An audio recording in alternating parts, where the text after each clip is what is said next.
ওদিক দিয়ে চলে যান, ওদিক দিয়ে চলে যান।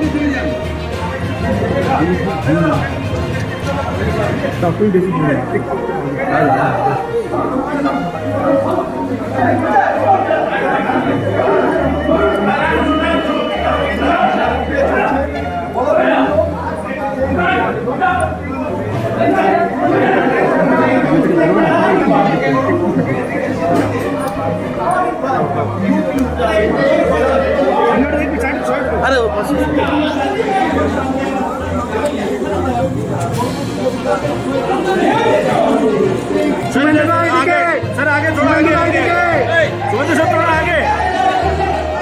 शुभेंदुला এদিকে একটু,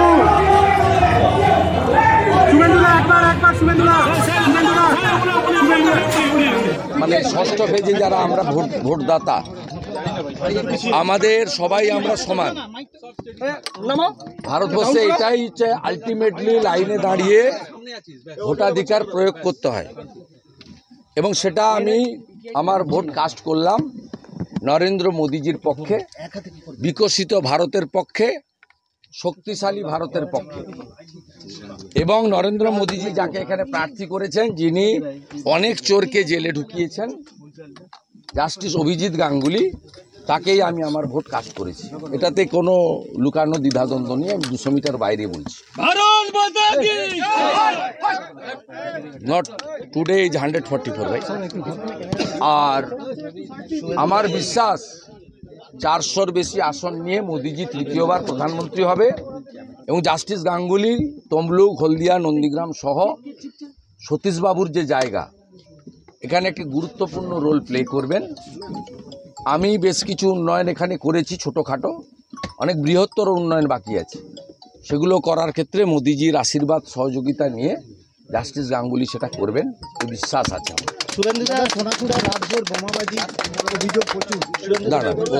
সেটা হচ্ছে অভিজিৎ গঙ্গোপাধ্যায় এবং আপনার ভাই দুজনকে ঘিরেই তৃণমূল বিক্ষোভ দেখাচ্ছে দু জায়গায়।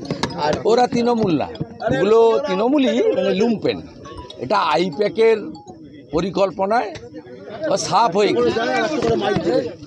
হয়ে গেছে। ঘাটালে হিরণকে আটকেছে, এখন পেটানি খাচ্ছে। আমরা সাফ করে দিয়েছি তৃণমূল কংগ্রেসকে। তৃণমূল কংগ্রেস 200-র বেশি জায়গায় এজেন্টই দিতে পারেনি, বলছে দিতে দেয়নি। নন্দীগ্রামের একাধিক গ্রাম পঞ্চায়েত, সোনাচূড়া, গোকুলনগর, হরিপুর, ভেকুটিয়া, একাধিক গ্রাম পঞ্চায়েত, সেখানে ওদের এবারে এজেন্ট পর্যন্ত নেই। আর সবচেয়ে উল্লেখযোগ্য যেটা 21-এও আমার ভোটে পারিনি, মুসলিম বুথে, 63টা মুসলিম বুথে আমরা প্রায় সবগুলো, একটা দুটো হয়তো প্রবলেম আছে, সব জায়গায় মুসলিম ছেলেরা এজেন্ট হিসেবে বসেছে আব্বাস বেগের নেতৃত্বে। It's a very good signal. এবং আমরা নন্দীগ্রাম থেকে অভিজিৎ বাবুকে অনেক বেশি ভোটে মার্জিন দিতে পারবো। 2 নম্বর ব্লকে 18-20 হাজার লিড হবে। 1 নম্বরেও আমার বিশ্বাস 5 থেকে 10 হাজার লিড। আমরা 5 থেকে 10 হাজার ভোটের লিড, মানে আমাদের 30 টার্গেট আছে। আমরা আশা করছি কাছাকাছি যেতে পারবো। সোনাচূড়াতেও তো ওদের এজেন্ট বসেনি, আর তৃণমূল বলছে ভোট দিতে দিচ্ছে না আমাদেরকে।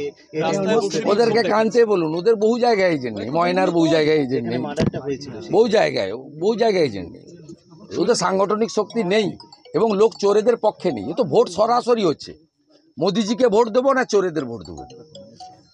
চোরেদের এনার্জি ভাইপো ব্যানার্জি। গ্রেফতার হলো না এখন। আচ্ছা, চোরেদের পক্ষে কোনো লোক যেতে পারে না, হয়ে গেছে। আপনি এবার আরেকজন বলছে সোনাচূড়ায় রাতভর কিন্তু বোমাবাজি, আতঙ্কে রয়েছে এখনো লোক। সেটা তো ওদের বোম ফাটানো কাজ করেছে। 4 তারিখে সন্ধ্যার পরে আমরা বোম ফাটাবো, মানে আনন্দে বোম ফাটাবো। মানে সে বোম হবে 65 ডেসিবেলের নিচে এবং বিধিসম্মত। না, অ্যারেস্ট হবে না। সঞ্জয় আড়ি একটা দলিত ছেলে, মৃত্যুর সঙ্গে পাঞ্জা লড়ছে, তার মাকে খুন করেছে। এদের জেলে যাওয়ার ইচ্ছা হয়েছে। দেবব্রত মাইতির কেসে 18 মাস জেল খাটার পরেও লাজ লজ্জা কিচ্ছু নেই। আবার একজন সনাতনী হিন্দুকে তফসিলি পরিবারের বৃদ্ধাকে খুন করেছে। এই কেসটা তো সিবিআই হওয়ার জন্য রথিবালা আড়ির কন্যাকে আমরা কোর্টে নিয়ে যাব ভ্যাকেশন শেষ হলেই, এবং এদের জেলে থাকার ইচ্ছা হয়েছে। আপনাদের প্রচুর শেখ সাউদ্দিন হাবিবুর রহমানরা জেল খাটার পরেও, বাইতুল মিয়া জেল খাটার পরেও এখন জেলে থাকার ইচ্ছা হয়েছে আল রাজিদের, শামসুলদের। এলাকার মহিলারা বলছেন যে তারা বেশি করে ভোট দিয়ে প্রতিবাদ করবেন, তারা তো এলাকায় ভোটে মেশিনে শেষ, তৃণমূলের দফা রফা করে দিচ্ছে লোকের। মহিলাদের বহু লোক গ্রেফতার আমি পদ্মফুলে টিপলাম, পদ্মফুল তো দেবে গেছে, 3 ঘন্টা হয়েছে, তাতে সব পদ্মে মারছে, পদ্মের বাইরে কোনো কথা নেই। ওদের ক্যাম্পে হয়েছে 2-4টে লোক আছে, চোখ মারছে আমাকে, ওই যে ঠিকাদারি করি, চোখ মারছে, বলে চুপচাপ পদ্মে চাপ।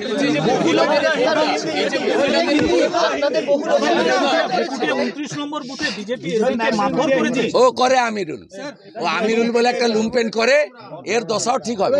আমিরুল খুনের মামলার আসামি, সেদিন মনসা বাজারে খুনের সঙ্গে আমিরুল যুক্ত, 25 জনের মধ্যে এফআইআর নেমে অ্যাকিউজড।